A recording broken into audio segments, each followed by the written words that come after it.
In this first technique, okay, we're gonna be working on the side control. So can you lay down, please? So as soon as lay down here, get the side control. So this is happening a lot. So I'm here. If my weight is too low on my opponent's head, this means I don't have control. If I'm holding him, it's because I'm using my arms. So if I use my arms to control him, I don't have arms to attack him. If you fight MMA, you don't have arms to punch. Or jiu-jitsu, gi or no gi, you don't have arms to submit your opponent. You're gonna be able to hold him for a little while, but as soon as you let go to attack, he can move the hip and replace the guy. Because you was holding him just because your arms. Okay? So hold your opponent using the arm is not good. Side control, half guard, anyway, it's not good. The only way he's going to be able to escape from side control or half guard is if he takes his opposite shoulder off the ground so he can move the hip. So that's why when I pass my opponent's guard, I had to go to the opposite shoulder and then flatten him out. Using my body right here. Now look, I have my arm free to attack. If my weight is on my knee, he can move the hip. And then now it's going to force me to grab the head and squeeze right here. I can tell right away when somebody's using his strength. You just see the body position. The weight has to be always driving forward. If the weight is back, they're using the arms. Alright? So let's say I pass my opponent guard doing the knee slice, and then he created a frame right here. If he created this frame, I had to face him toward his leg. Now look, I'm going to use my elbow to smash his leg, and then I go over. Once I go over, now I have control over him. Just switch this side, please. I'm going to use, if he has this side is the bottom shoulder, this hook has to go in. Alright?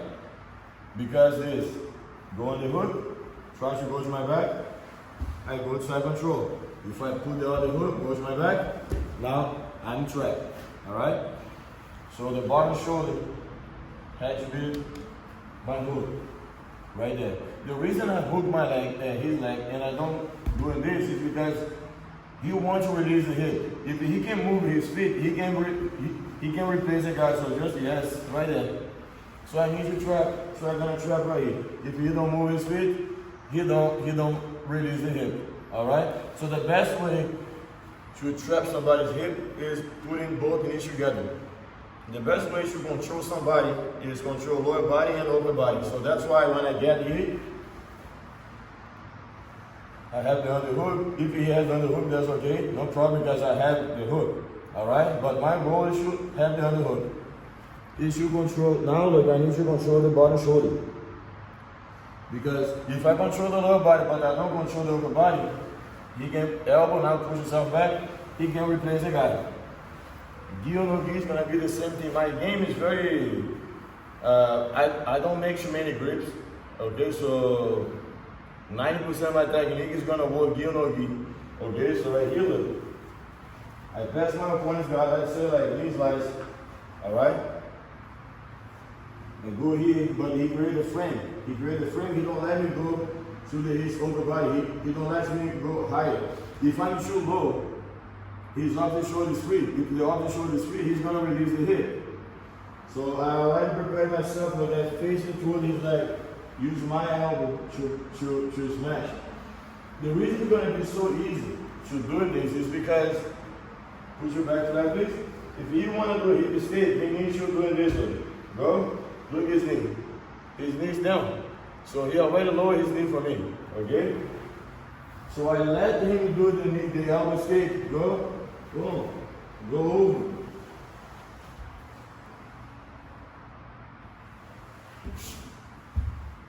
The reason I don't go right away to his back is because if I do this and then I go too fast, he can block the other side. Yeah, block right here? Yes. I have to be tight. I don't want to give any space for him. If he has space, he can push. The best way to make your opponent don't have strength is don't give space for him, don't give angle for him. So you're always gonna look stronger. Doesn't matter how much you weight, If you don't give it space and angle, they're not gonna be able to push. Right here, let's say on the gi, I have a side control. Here I had to be a lot stronger than him because here he's gonna be pushing. All right, here no gi, he's gonna be pushing. So I'm gonna like swing my hand, go inside, switch my leg, facing there. I let him do the hip escape, the elbow escape, and then I go right there. Now that from here, I can go to side control or the side, or I can just go on the hook, approach my leg, go to mount. But when I go to mount, have one detail here that is very important. Go back here with this, right here. When I have this is very important. Nobody see this if I don't talk about it. Keep this elbow heavy. If this elbow is heavy, this means this shoulder is completely off the ground. So I'm not gonna pull his elbow because here we're gonna be fighting arm against arm. I need to put my weight on this shoulder right here. The more weight I put in the shoulder, lighter is gonna be his arm. So I keep like swimming. Just put the weight on this shoulder right here. Look. Now I can go to mount. Doesn't make sense for me to keep pulling the arm and then his shoulder sideways. Right here, look. Go, keep strong. It's very hard for me. Alright, so just go there. Like. If you wanna grab the head, you're not gonna squeeze right here. You drive the weight forward to the opposite shoulder. The opposite shoulder has to be completely flat on the ground so I can have control of his bottom arm. Okay, so I always are doing this. For example, in the gi, knee slice. I have this, all right? My opponent start being sideways. Go sideways, yes? I don't wanna pull right here because sideways, put your elbow on the ground, he can fight. This happens a lot. Against big guys, they're doing this. Ronaldo, he made a frame right here, he skip your hip out, then he can get out. Come back, please. My whole control not gonna be right here under his arm. My whole control is gonna be on the shoulder. Go pull your arm. I push the shoulder. Look, I don't even need to control his arm. So you're gonna stop. You're gonna start taking a lot less your fingers. You're not gonna hurt your fingers anymore because you don't need to push much. You understand? So it's just like push and pull. You have to understand how the body works. How my opponent can have strength. How can I block him?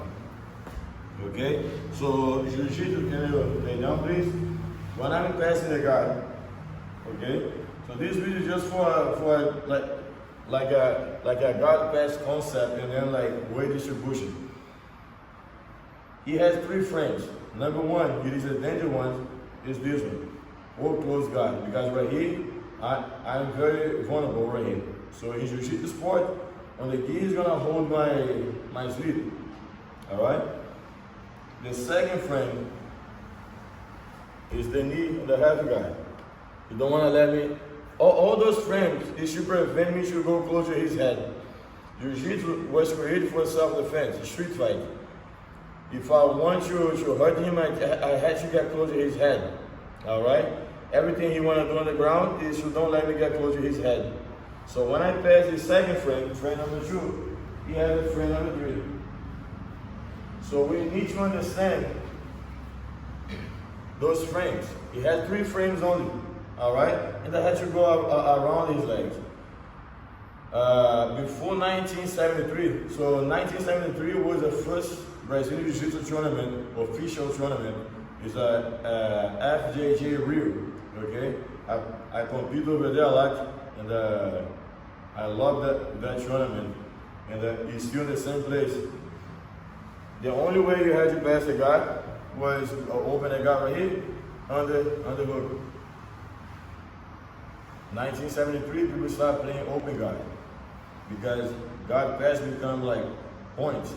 And then before that was just self-defense, street fight, so nobody care when you're fighting, like no point, nobody care if you pass the guard. So the point system makes jiu-jitsu evolve, because as soon as I put my knee up to go over the leg, he start putting the de la riva.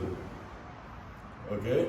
As soon as I open his guard, he start putting the spider guard. So in 73, people start seeing open guard, de la riva, because I had to go over. So the first traditional way to pass the guard is under the leg.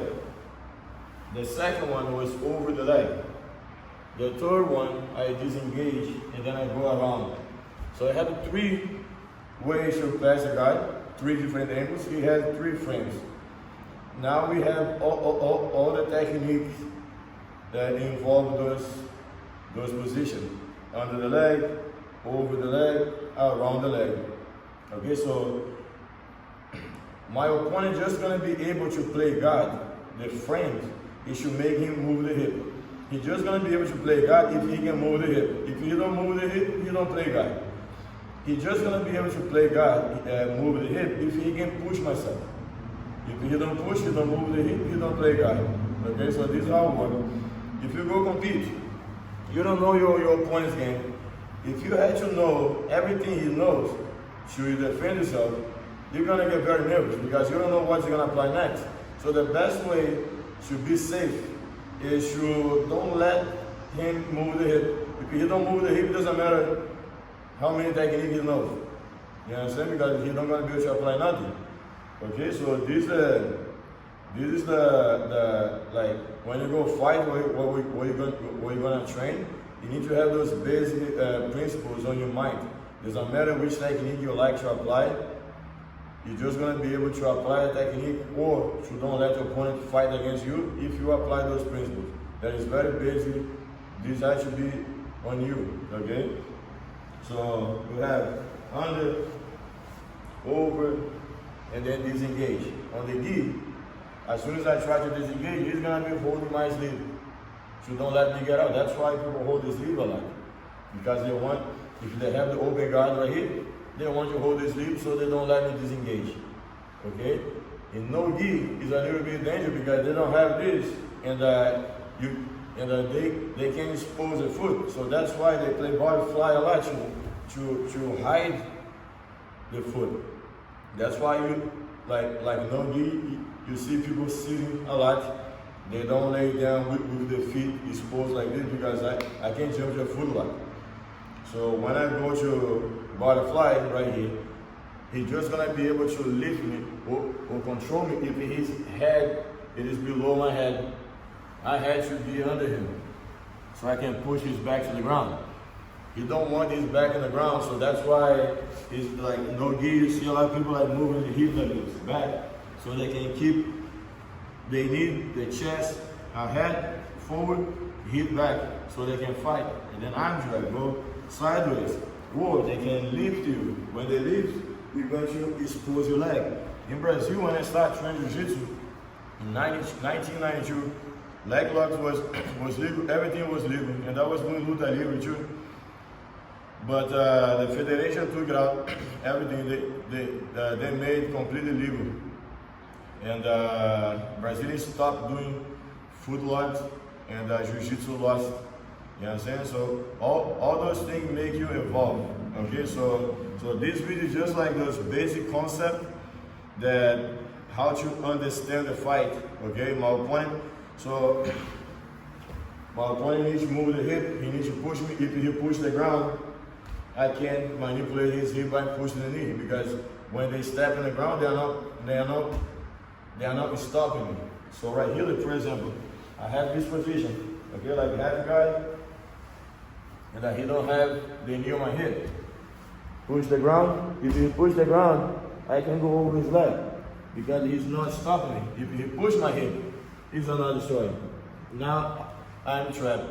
So everything you have to do when you're on top is you don't let your opponent push you. In the kids class, me and my wife, we make a game. It's a dirty feet game.